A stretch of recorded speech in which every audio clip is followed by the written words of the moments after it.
पाकिस्तान 'ਚ पंजाबी कॉन्फ्रेंसां दे सब तो वड्डे नैटवर्क पंजाबी नैशनलिस्ट फोरम वालों जी आयां नूं। चढ़दे पंजाब तो लਹਿੰਦੇ पंजाब आवन वाले मुहाजर नहीं पंजाबी हैं। मुसलमान पंजाबियां नूं अपने ही देश है चढ़दे पंजाब तो लਹਿੰਦੇ पंजाब वाल नकल मकारी करन पारों मुहाजर परदेसी नहीं आख्या जा सकदा। मुहाजर ते ਉਹ ਹੁੰਦੇ ਹਨ ਜਿਹੜੇ ਆਪਣੀ ਧਰਤੀ ਤੋਂ ਪਨਾਹ ਲਈ ਕਿਸੇ ਹੋਰ ਦੀ ਕੌਮ ਦੀ ਧਰਤੀ ਤੇ ਜਾ ਵਸਣ। ਮੁਹਾਜਰ ਉਹ ਨਹੀਂ ਹੁੰਦੇ ਜਿਹੜੇ ਤੋੜ ਕੇ ਆਪਣੀ ਧਰਤੀ ਤੇ ਇੱਕ ਜਾਤ ਤੋਂ ਦੂਜੀ ਜਾਤ ਤੇ ਰਹਿਣ ਲੱਗ ਪੈਣ।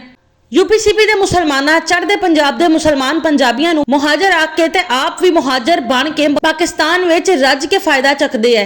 बल्कि चढ़दे पंजाब तो लਹਿੰਦੇ पंजाब तोड़ आने वाले लुट्टे पट्टे पंजाबियों नूं मुहाजर परदेसी के नां ते अपनी सियासी मकासद लई रज वरतिया।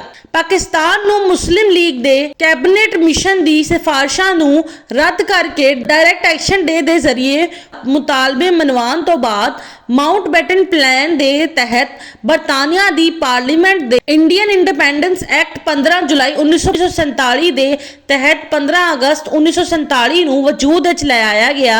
जिस तो बाद 17 अगस्त 1947 नूं पंजाब नूं वंड के 17 मुस्लिम पंजाबी अक्सरती जिले पाकिस्तान ने शामिल कर दिते गए ते 12 हिंदू पंजाबी ते सिख पंजाबी अक्सरती जिले भारत विच शामिल कर दिते गए। जिस दी वजह तो पंजाब दे लਹਿੰਦੇ वाले पासों हिंदू पंजाबियां ते सिख पंजाबियां नूं पंजाब दे चढ़दे वाले पासे मुंतकिल होना पिया। पंजाब दे चढ़दे पासे तो मुसलमान पंजाबियां नूं लਹਿੰਦੇ पासे मुंतकिल होना पिया। पंजाब दी वंड पारों 20 लाख पंजाबी मारे गए तो 2 करोड़ पंजाबियां नूं घर-बार छड्ड के नकल मकानी करनी पई।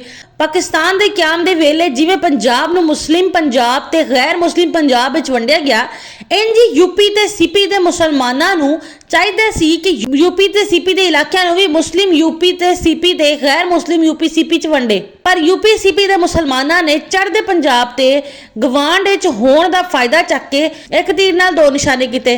एक ते चढ़दे पंजाब तो लਹਿੰਦੇ पंजाब वाले पासे आउण वाले मुसलमान पंजाबियां दी पंजाबी शनाख्त मुका के इन्हां नूं अपने देश विच मुहाजर परदेसी बना छड्डिया।